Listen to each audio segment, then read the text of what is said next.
Lads, this is about to get ugly. This is about to get really, really, really ugly.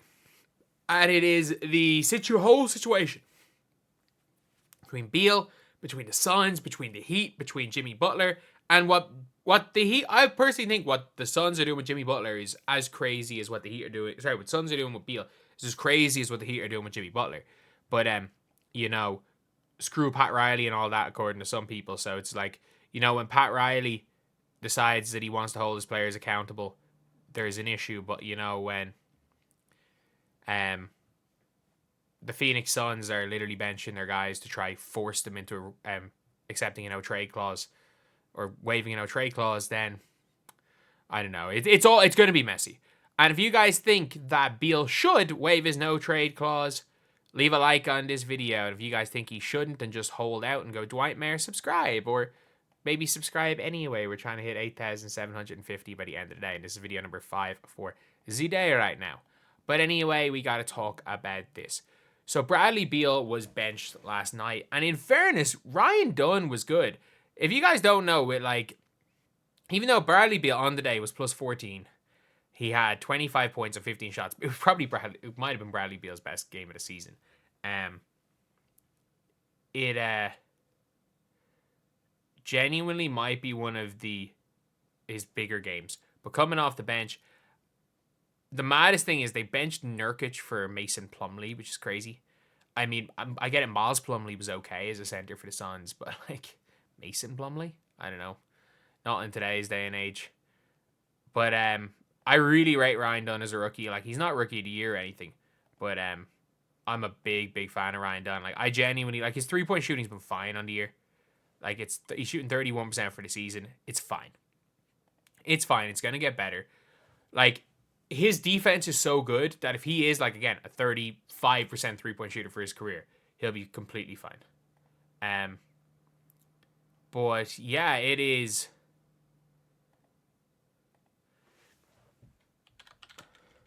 It is one of those situations where Beal has now basically just said when he was benched by the Suns, he says, I hold all the cards in trade talks. And he said, no disrespect to anyone, but I'm a starter. That's what I firmly believe. A coach made a decision. I'm not going to sit here and argue with him, be a distraction. He made his decision. I'll live with that. He's the coach. You got to go out and play my game. Do what I do. Whatever happens from there, happens from there. Beal called the demotion difficult and said he was 100% surprised by the move, which came without advance warning. Despite the role change, the 3-time All-Star turned in his 5th high-scoring game of the season since the Wizards traded Beal in 2023, he'd started all 76 regular season games. Moving Beal to second unit presents some possible advantages for Phoenix. Jones, a pass for his point guard, Dunn, energetic wing, fit cleanly on the perimeter. And Budenholzer said Beal has been a pro. He praised him for making a bunch of plays for himself and his teammates. And yeah, so the fact is that the biggest thing with Bradley Beal is that he has a no trade clause. He has a no trade clause, and having a no trade clause is big. He's one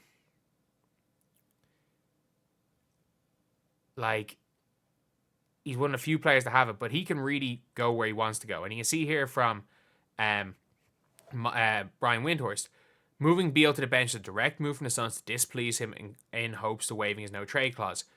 Phoenix willing to make an awkward dynamic escalate in the hopes of acquiring Butler by the trade deadline. Who the F wants to take Bradley Beal? That's the problem. Is you have to literally take Bradley Beal. If you are going to get, you're not going to give, the Heat are not going to take Bradley Beal, so you need to find another team to take Bradley Beal and be able to get some players for the Heat in the meantime. But also, unpopular opinion, tampering is no longer a thing nowadays. I'm definitely not going to hear anyone complain this way that they attack front office. I agree. Ishbia not messing around. But it's when Pat Riley does it, it's Pat Riley's the problem. But it's first of all, in the LeBron situation, if LeBron got his way, instead of Pat Riley, it would have been Eric Spoelstra fired, and he still would have went back to Cleveland.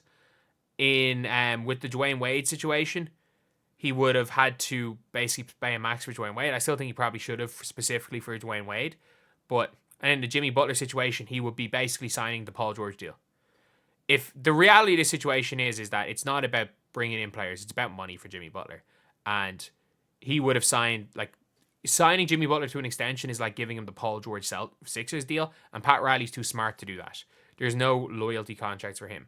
But I do also think, unpopular opinion, this Phoenix Suns team has no depth, and I like Tyus Jones as a starter just because of his passing. I really like Ryan Dunn, and Bradley Beal coming off the bench gives him firepower, almost like Ryan Dunn is your Thabo Cephalosha and Bradley Beal is your James Harden. And I think that it makes, ironically enough, I think bringing Beal off the bench makes the Suns better because there's one basketball. And you don't need Kevin Durant, Booker, and Beal at the same time. The three of them do the same thing, which is why a lot of people had a big problem with Bradley Beal initially when he went to to the Phoenix Suns. Like, that's why a lot of people did not like the trade at the very start. But I don't think Jimmy's fitting the Suns with KD and Book is even good. Three of them operate on the nail. Like, the reality of the situation is that Jimmy Butler, he's a culture changer rather than his play. Like, I'll say that. Like, the culture change is the biggest thing for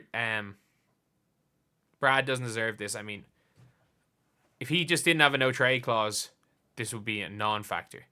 This would be a non-factor, but it's like it's an issue because he's not trying to bully Bradley Beal into going wherever they can send him.